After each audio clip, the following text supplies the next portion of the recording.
Welcome along, fellow time travelers and strange historians. This video is being shot at just before midnight on Friday, September 27th, 2024, in front of the Dakota apartment building in New York City.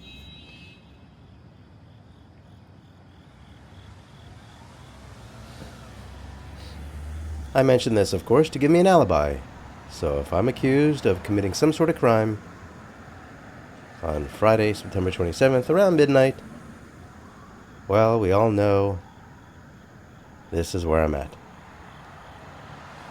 Anyway, I'm walking along the east side of Central Park West. So Central Park is to my left, and the beautiful and legendary Dakota apartment building is right there to my right.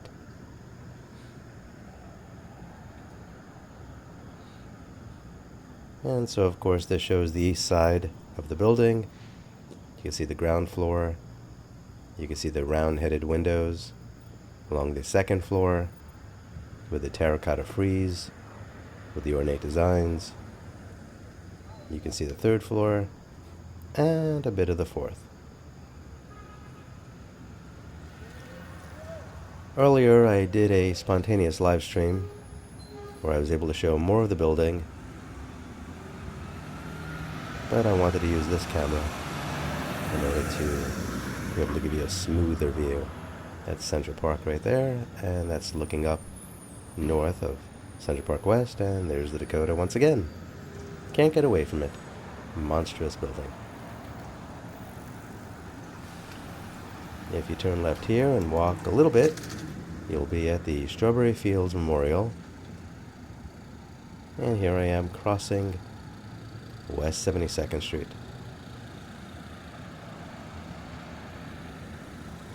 That building to the left is the Majestic. And this, of course, shows the southeast corner of the Dakota. And we can see up to the ground floor, second floor, third floor, fourth floor, and a little bit of the fifth.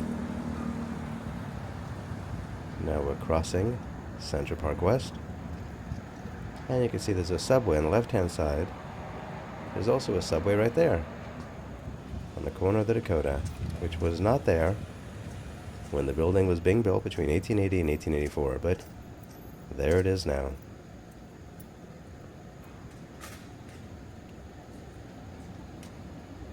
I don't know where you live or what life is like where you are around midnight on a Friday, but this is New York City. Around midnight. May as well be 8 o'clock. Always people around. Oh, you can see somebody's up and about on the second floor. Europeans call it the first floor.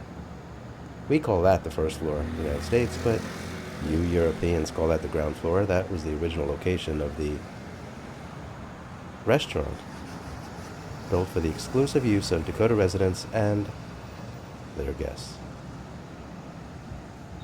Whenever I do these sorts of walk-in tours, I like to spin around a little bit for people just joining or just to help you get an idea of what's around me.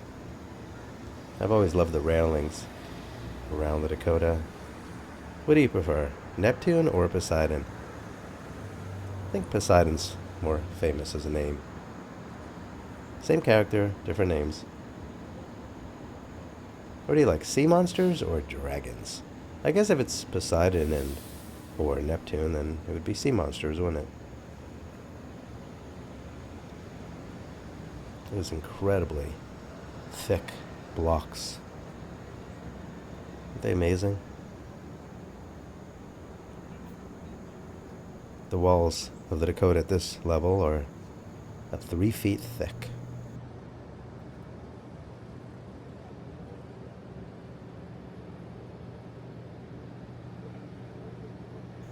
Got that beautiful urn with an evergreen, and you've got some flowing plants. Got that thick pedestal. They used to hold lanterns, by the way. Like that face on there.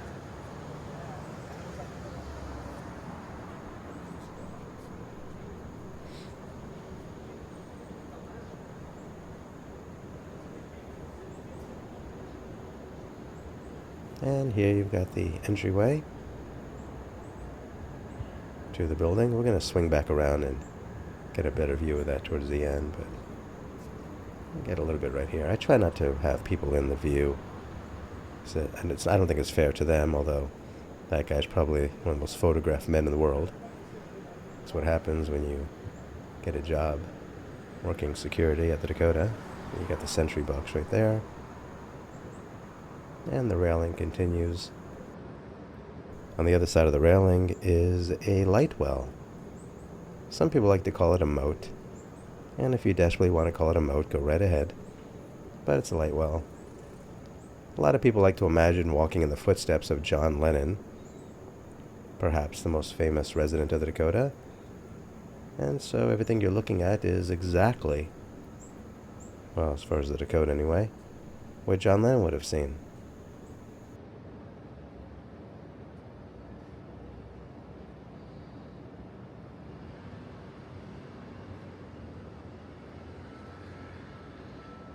And so you see the railing wraps around to the furthest end of the building, but then stops there because you've got this alleyway. Notice the red brick. Now, I don't like to bitch about the red brick. I like red brick. Obviously, there's many beautiful buildings that were made with red brick. It's just unusual and difficult to explain why they didn't do the light yellow brick on the west side like they did on the rest. Most people really have no reason to go this way, but you can cut through from West 72nd Street to West 73rd this way, and there's a couple of doors here. It's the delivery entrance, although residents can come and go this way as well. I like to imagine the horse-drawn carriages coming down this way and then stopping along, and then their wares being unloaded and then going through those doors in the late 1800s. And always, really. I mean, if you're moving into the Dakota or getting some kind of delivery, that's the way it's going to go. I'm going to continue walking up. This is West 73rd Street, which is narrower than West 72nd Street because it's a one-way.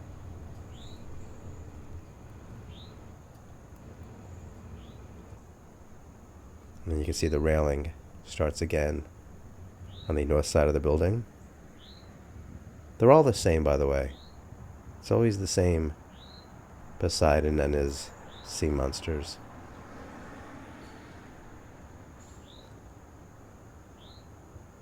I love that the basement windows are arched.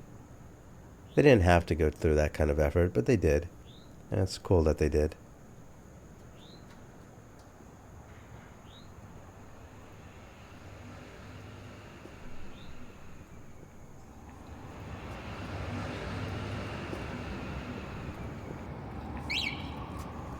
If you're like me and you're a big fan of the Dakota, you could look online quite a bit and watch videos, and most people don't cover the north side of the building or the west side. I think I'm the only one that does this. This right here is the north entry to the building, but those gates are pretty much always locked. Who knows if they've ever been opened? I'd love to find out, but I don't think so.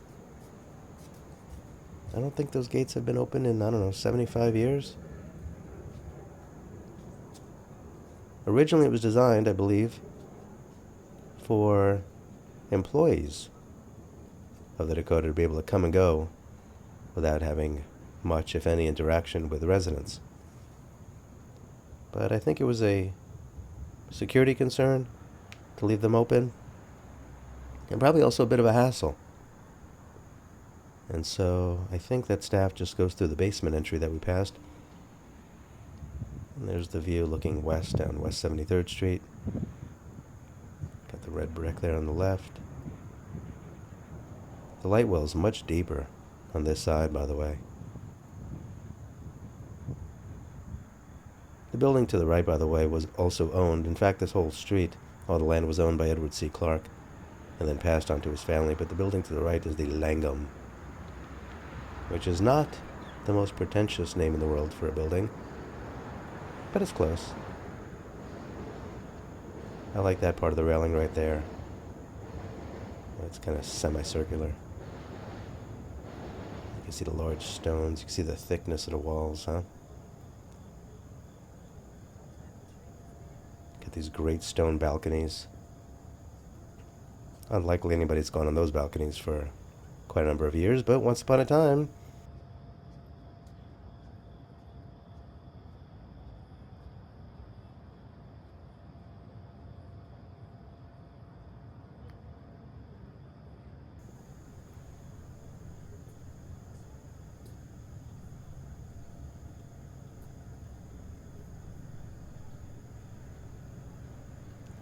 By the way, I'd like to do more walking tours like this, so kindly let me know in the comments below if you prefer that I add my commentary like this while walking along, or if you prefer that I just shut the hell up and you could just listen to the sounds of the city and maybe my footsteps, and you can just sort of daydream a bit and imagine that you are doing the walking tour on your own without having to listen to me. I have no choice. I'm always with me. I can't get away from me. So I always have to listen to my voice, but you don't have to. Anyway, we're walking along the east side of the building right now. Isn't it beautiful? And you can see more stone balconies right there.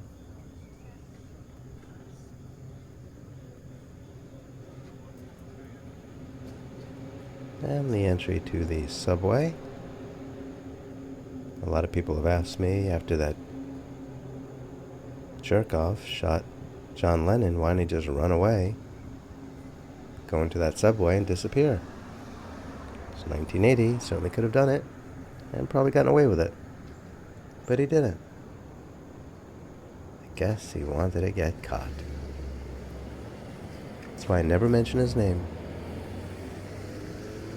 And you shouldn't either. In fact, if you leave any comments below, do not mention that lunatic's name. I will not approve comments like that. It's just a little thing that I can do for the benefit of justice. Somebody shouldn't be able to commit a crime and then be able to become famous from it. So this is pretty much where we started when we started walking around the building. Those windows up there, all once upon a time, led into the Dakota's restaurant, which I love. I love that story. This is pretty much what it looked like the night that John Lennon was killed. You can imagine him getting out of the limousine right here, opening the door. Yoko Ono walked ahead, then he followed. Beautiful gates, beautiful entryway.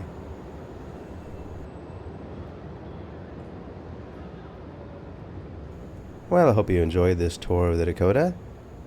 If you'd like to see more like these, kindly let me know in the comments below. Until next time, I wish you safe travels on all your journeys.